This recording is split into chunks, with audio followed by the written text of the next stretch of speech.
네, 오늘 1부는 이슈 초대석 준비했습니다. 자살이라는 단어를 들으면 어떤 생각이 떠오르나요?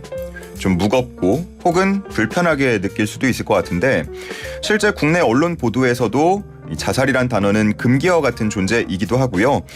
관련 이슈를 다룰 때는 극단적 선택이라는 좀 완곡한 표현으로 쓰게 됩니다.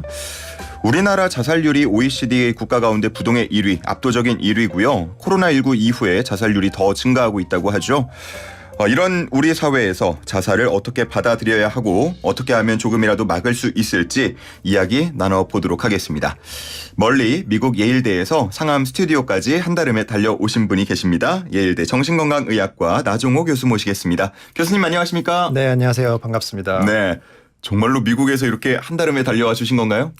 네, 오늘 용인에서 왔고요.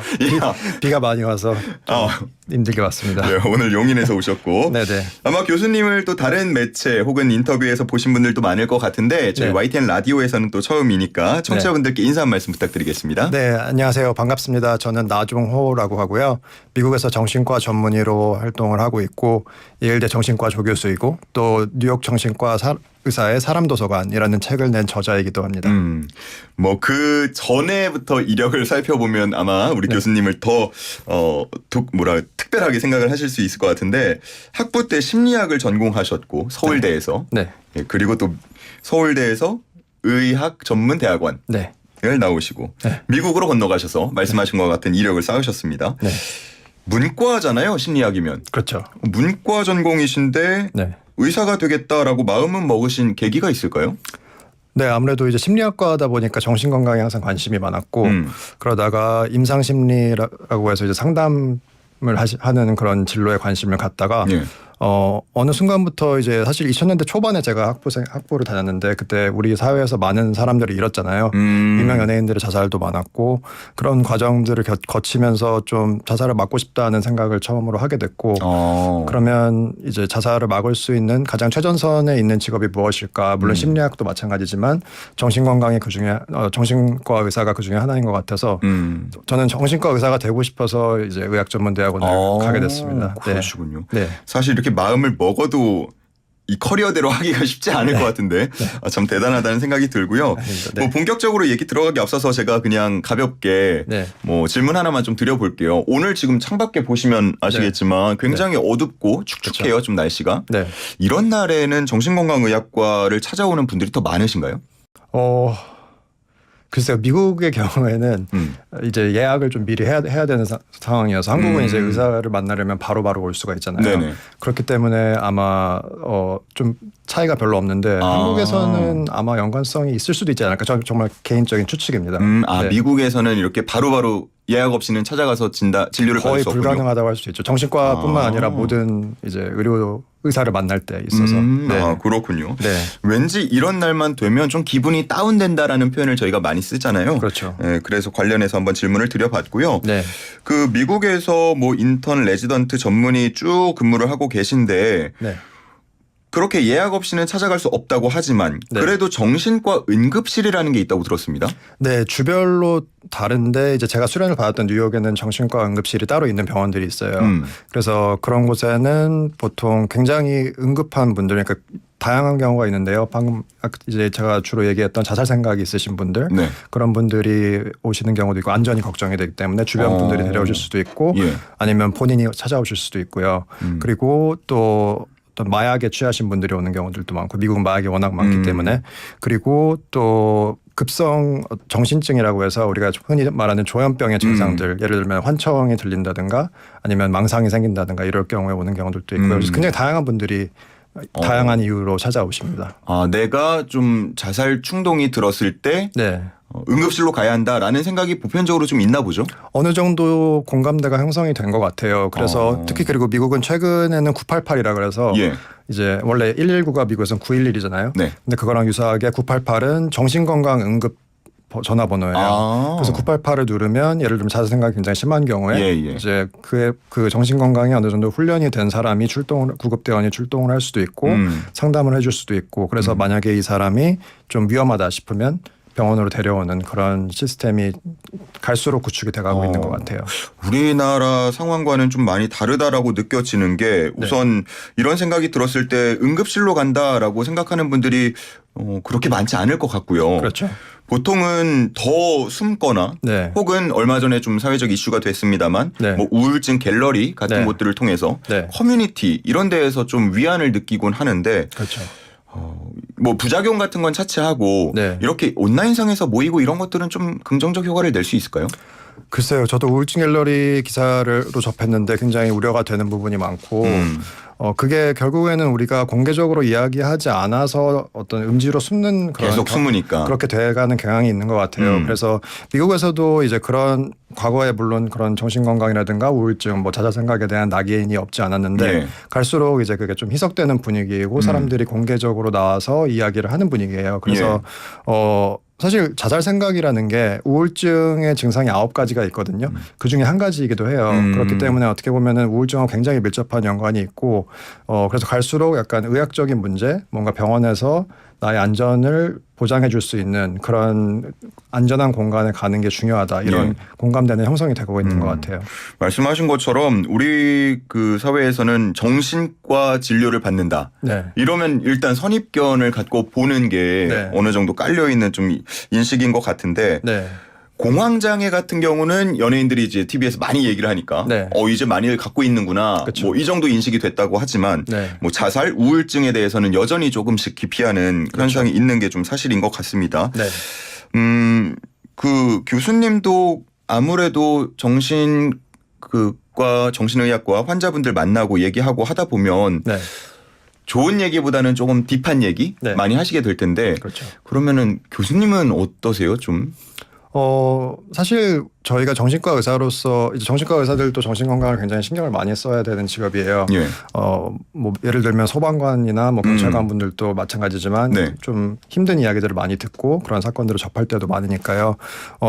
그래서 근데 이제 저 같은 경우에는 그래서 저를 비롯한 정신건강 전문가들이 실제로 본인이 심리 치료를 받는 경우도 많고요. 뭐 정신 분석을 받는 경우도 많고 또 이제 저희들끼리 같이 서로 지지해주는 어떤 모임을 갖기도 하고요. 그런 식으로 많이 좀 관리를 하는 편입니다. 선생님도 혹시 우울증 혹은 뭐 자살과 관련된 생각들 이런 걸 느껴보신 적이 있으신가요? 제가 본과 그러니까 의과대학 의학전문대학원 다닐 때 굉장히 힘들었어요. 아까 말씀하셨듯이 제가 문과였잖아요. 그래서 문과에다 나이도 많고 갔는데 이제 공부하다 보니까 너무 힘든 거예요. 그래서 굉장히 우울할 때가 있었는데요. 네, 그래서 굉장히 우울한 시기가 있었고 그 내용들을 제가 책이나 이제 글들로 많이 쓰기도 했어요. 근데 이제 그런 걸 쓰는 이유는 제가 아까 말씀하셨듯이 우리 사회가 공황장애를 비롯해서 이제 굉장히 많은 분들이 그거에 대해서 고백을 하셨잖아요. 저는 굉장히 긍정적으로 보고요.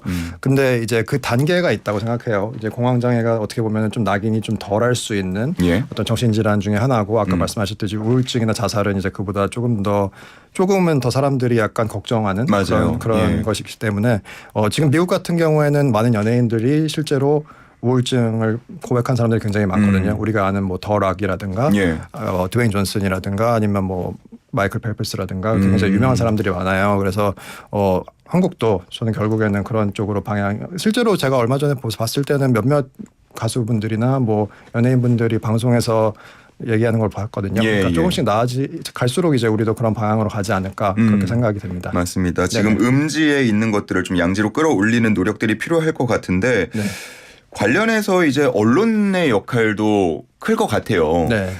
지금은 이제 자살 소식을 전할 때 극단적 선택이다라고 좀 완곡하게 표현을 합니다.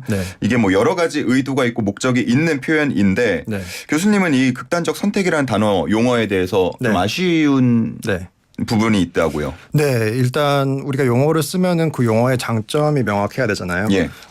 근데 극단적 그 자살이라는 단어 대신에 어떤 완곡한 표현을 썼다고 그 사람들이 그 얘기를 듣고 자살 생각을 덜 한다든가 자살 위험성이 줄어든다든가 결국 자살 예방을 한다는 근거가 없어요. 그렇기 때문에 대부분의 나라에서는 사실 그대로 자살이라는 표현을 중립적으로 쓰고 있고요. 제 생각 이제 언론 인터뷰를 이제 라디오에 나왔기 때문에 드리는 말씀은 우리가 언론 보도 권고안이 있죠. 그 자살 보도를 할 때 그래서 유명인이 자살을 하면은 보통 그 헤드라인에 극단적 선택을 써서도 안 되고 예. 자살을 써서 안 돼요. 그냥 맞습니다. 누구나 사망했다 이렇게 써야 되는데 사실 제가 어느 순간부터 한국에서 느낀 거는 극단적 선택을 이게 마치 자살이 아닌 것처럼 헤드라인에 도배가 된 걸 많이 봐요. 그러니까 이게 오히려 근데 사실 대한민국 성인 중에 뭐 성인뿐만 아니라 대부분 이제 뉴스를 보는 사람이라면 그 단어가 뜻하는 이제 그렇죠. 의미를 보통은 모르는 사람은 없잖아요. 그렇기 때문에 언론 보도 권고안 자체를 약간 어기게 되는 그런 역효과가 좀 있는 것 같아요. 이 용어 자체가. 예. 근데 그것뿐만 아니라 그리고 언론에서 보도를 할 때 이제 그 자살이라는 것이 어떤 선택지가 되는 것을 된다 그런 옵션으로 생각하게 되는 것을 막아야 되거든요. 근데 어떻게 보면 이 단어에는 선택이라는 말이 이미 들어가 있기 때문에 예, 그 예. 글을 읽는 독자로 하여금 그런 생각을 할 수도 있게 만드는 것 같고요. 또 많은 분들이 이제 아까 말씀드렸듯이 우울증의 증상이기도 하고 예. 이제 정신질환하고 굉장히 밀접하게 연관이 돼 있어요. 그래서 그런 분들이 이제 정말 정신질환으로 힘들어다가 세상을 떠나시는 경우도 굉장히 많은데 그런 분들한테 어떤 선택을 했다고 하는 것 자체가 어떻게 보면은 좀 잘못된 해석인 것 같고요. 또 마지막으로 이제 자살 유족들 같은 경우에는 가장 듣기 싫어하는 말이 왜 그 고인이 그런 선택을 하셨냐 이렇게 물어보는 거라고 해요. 예. 그러니까 상처 유족한테도 상처가 되는 거죠. 그래서 굉장히 뭐 다양한 이유들이 있는데 저는 그 결국에는 득은 밝혀진 게 거의 없는데 이제 실이 많기 때문에 그렇게 사용하지 말자라고 계속 주장을 하는 편입니다. 하고 예. 있습니다. 네. 뭐 미국 아무래도 환경이 더 익숙하실 테니까 미국에서는 네. 보도나 이런 데에서도 그냥 그대로 다 표현을 하나요? 네, 사실 미국에서도 굉장히 비슷한 작업이 있었는데요. 원래 이제 자살에 있어서 suicide가 자살인데 예. 원래 자살하고 같이 가는 동사는 커밋이라는 단어였어요. 그래서 저지르다라는 뜻이고 보통 예. 범죄라든가 뭔가 좀 어두운 이제 단어였는데 처음으로 이제 아들을 자살로 잃은 그 도리스 소머 로텐버그라는 여사님이 그 자기도 본인은 몰랐대요. 그게 문제가 있다는 걸. 예. 근데 이제 아들이 떠나고 나서 이제 뉴스를 보니까 이제 커밋 수어사이드 자살을 저질렀다 이런 식으로 해서 보니까 이분이 너무 마음이 안 좋았던 거죠. 내 아들은 이제 그 아들의 말씀을 좀 드리면 양극성 장애를 굉장히 심하게 알고 있었고 조울증이라고 하는 그러다 이제 스스로 이제 세상을 떠났는데 그래서 그때부터 문제를 제기해서 유족들이 같이 동의를 하고 또 정신건강 전문가들이 같이 동의를 해서 힘을 모아서 이제는 die by suicide라고 해요. 자살로 사망했다라고 표현을 해요. 그래서 굉장히 많은 언론들이 제가 알기로는 이제 거의 언론에서 커밋이라는 suicide는 못 봤거든요. 근데 이제 그 과정이 최근 한 20년에 걸쳐서 일어났어요. 예. 그래서 한국도 결국에는 이제 비슷한 움직임이 일어났으면 하는 바람으로 이렇게 계속 저는 주장을 하고 있습니다. 예. 네. 그렇군요. 그 요즘에 뭐 말씀하신 뭐 정신적인 질병으로 인해서 어쩔 수 없이 네. 자살로 이어지는 경우가 아니고 네. 요즘에 보면은 네. 뭐 조력 자살이라고 하나요? 그렇죠. 네. 스위스 같은 데로 네네. 가서 자살을 하거나 네. 뭐 그런 나라들이 또 많아지고 있다고 들었어요. 그렇죠. 그래서 네. 이것도 하나의 뭐 옵션이 될 수 있다라고 생각하는 분들도 맞아요. 일각에선 있는 것 같은데 네네. 혹시 이런 분위기에 대해서는 어떻게 생각하시는지도 궁금하네요. 글쎄요. 저 굉장히 이제 그거는 또 다른 이제 논의의 어떤 과정을 거칠 내용인데요. 한국에서는 저는 약간 걱정은 되는 게 한국에 아까 말씀하셨듯이 자살률이 워낙 높잖아요. 지금 OECD 평균의 거의 2배 이상이고 예. 지난 20년 동안 거의 압도적인 1위를 한두 번 빼고 다 기록을 했는데 이런 상황에서는 약간은 저는 이제 저의 그냥 개인적인 생각은 좀 시기상조가 아닌가라는 생각이 들어요. 그러니까 자살률이 너무 높은 사회에서 우리가 조력사라든가 안락사를 이제 허용을 하게 되면 정말 그때는 걷잡을 수 없을 것 같다는 생각이 들고 예. 그래서 그런데 이제 그 안락사나 조력사 같은 경우에도 굉장히 많은 우리 아무나 이제 할 수 있는 것은 아니고 또 주마다 다르고 나라마다 다르거든요. 그런데 이제 그런 상황에서 우리가 지금 한국에서처럼 우울증이 높고 어떤 자살률이 높은 데서는 저는 가급적이면 그냥 약간 피하고 싶은 주제이긴 합니다. 그 논의 자체가. 네. 우선은 그 전에 네. 지금 음지에 좀 숨어 있는 네. 그리고 사회적으로 좋지 않은 인식을 갖고 있는 이거부터 우리가 깨야 네. 그 다음 과정을 좀 논의할 수 있지 않을까 네. 이런 말씀을 하시는 것 같고요. 네네.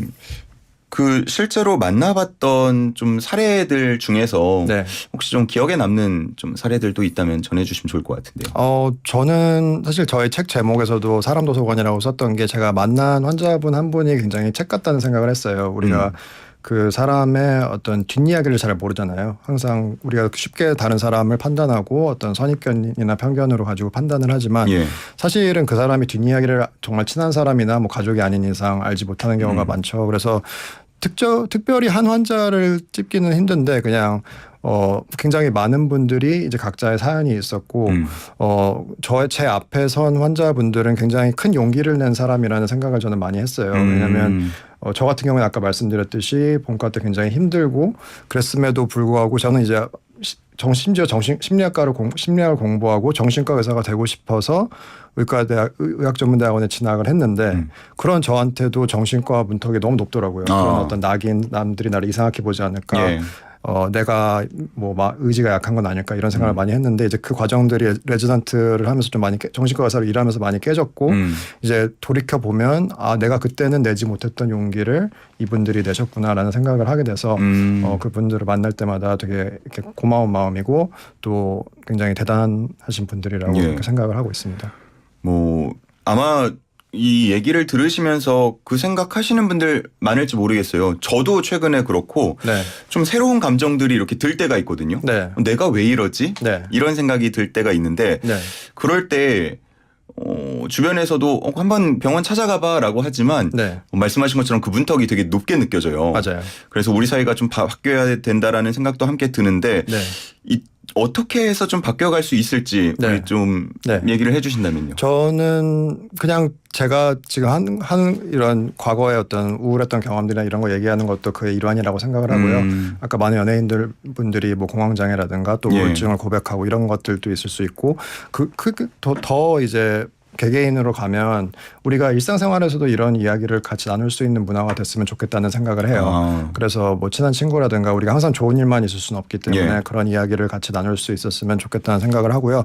사실 이제 뉴욕 같은 경우에는 굉장히 많은 사람들이 특별히 정신건강 문제가 없어도 그러니까 내가 막 우울증이 굉장히 심한 게 아니라 뭐 약간 기분이 좋을 수도 있고 안 좋을 수도 있고 멀쩡할 수도 있어도 약간 우리가 PT를 받잖아요. 예. 그런 운동할 때 PT 받는 것처럼 그냥 자기 관리의 일환으로 심리 상담을 받는 사람들이 꽤 있어요. 그래서 그거를 보면은 나 지금 뭐 심리치료 받으러 간다 이렇게 하면 그거를 이상하게 보는 게 아니라 이 사람은 자기 관리 열심히 하는구나, 자기 멘탈 관리 열심히 하는구나. 이런 멘탈 PT네요, 진짜. 네네, 그렇죠. 그렇게 이제 마음의 근육을 키우는 거니까. 그래서 우리도 갈수록 그런 분위기가 돼갈 수 있지 않을까. 제가 듣기로는 이제 한국을 비롯한 동아시아 유교권 국가가 정신건강이나 정신건강 서비스에 대한 낙인이 좀 심한 건 맞아요. 그렇죠, 예. 그런데 지금 젊은 세대를 주축으로 많이 바뀌고 있다고는 들었거든요. 그래서 굉장히 많은 이제 지금 MZ 세대들을 비롯해서 정신건강 문턱이 많이 낮아졌다고 들었고 그래서 저는 희망적으로 바라보고 있는 편입니다. 네. 이제 좀 더 숨김없이 나를 드러내고 네. 그 과정까지는 간다고 쳤을 때 네. 그러면 누군가가 내 친구가 내 주변에서 나한테 네. 그렇게 마음을 드러냈어요. 네. 나는 어떻게 해야 됩니까 그러면? 저도 그런 질문을 굉장히 많이 받는데요.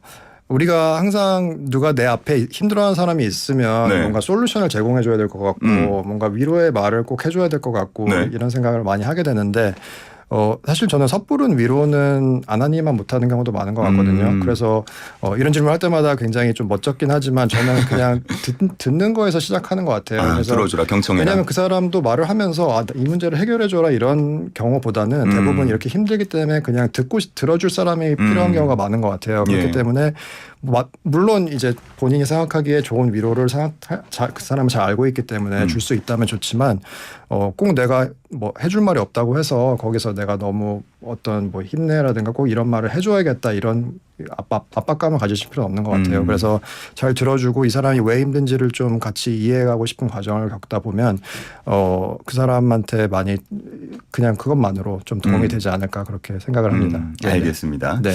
자, 우리 또 교수님을 멀리서 모시었으니까 네. 특별하게 오늘 저희 그 청취자 퀴즈를 같이 한번 내볼까 하고요. 네네. 청취자 퀴즈 듣고 와서 네. 우리 마무리 말씀도 이어서 듣도록 하겠습니다. 네. 자, 문제 먼저 드릴게요. 음악 주세요.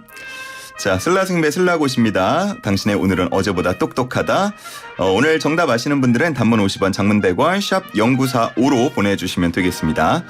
자, 조금 전에 우리 나종호 교수님과 함께 우울증을 바라보는 시선이 바뀌어야 한다는 이야기 나눴죠. 그러면서 이 사람의 이름도 잠깐 언급이 됐습니다. 자, 오늘 이 사람의 이름을 맞춰주시는 게 퀴즈고요. 수영 황제라고 불리는 사람입니다. 세상에서 올림픽 메달이 가장 많은 선수기도 하고요. 아테네 올림픽부터 3번의 올림픽을 거쳐서 28개의 메달을 목에 걸었습니다. 최근에 우울증 투병 사실을 털어놔서 이제는 우울증으로 힘들어하는 환자들을 돕고 있다고도 하죠. 수영을 굉장히 잘해서 펠피쉬라는 별명이 붙은 이 사람의 이름을 맞춰주시기 바랍니다. 1번 펠프스, 2번 알프스, 3번 스위스, 4번 슬기로운 라디오 생활 청취율 조사 전화 왔다 아주 나이스입니다. 1번 펠프스, 2번 알프스, 3번 스위스, 4번은 라디오 청취율 조사 전화 왔다 아주 나이스입니다. 정답 아시는 분 단문 50원, 장문 100원, 샵 0945로 보내주시기 바랍니다. 자, 이렇게 퀴즈를 한번 내봤고요. 우리 교수님 이제 마무리 말씀을 들어야 할 텐데 우리 사회가 자살을 어떻게 받아들이고 또 앞으로 어떻게 다뤄야 할지 마음 총체적으로 한번 못하신 말씀이 있다면 다 부탁드리겠습니다. 네, 우리가 항상 자살률 1위, 부동의 1위 이런 기사를 20년 동안 듣다 보니까 이게 굉장히 당연한 문제고 어쩔 수 없는 것이라는 생각을 하기 쉬운데요. 사실 무감각해지기 쉽고요. 근데 사실 자살률은 실제로 낮출 수 있는 일이고 그렇게 실제로 낮춘 국가들이 굉장히 많습니다. 그래서 우리가 그 시작으로서 이제 자살을 음지에 대한 대화를 음지에서 양지로 끌어낼 필요가 있다고 생각을 하고요. 지금 이 라디오 들으시면서 굉장히 힘들어하시는 분들도 많고 우울증으로 힘들어하시는 분들도 많을 텐데 본인이 어떤 의지가 약하거나 뭐 멘탈이 약해서라든가 그렇게 생각하시지 마시고 이거는 전문가를 만나서 같이 치료할 수 있는 의학적 문제니까요. 꼭 용기를 내서 전문가를 만나보실 것을 그렇게 추천을 드리고 싶습니다. 네, 알겠습니다. 오늘 멀리서 또 와주셔서 이렇게 소중한 말씀 전해주셨습니다. 미국 예일대 정신건강의학과 나종호 교수와 함께했습니다. 고맙습니다. 네, 감사합니다.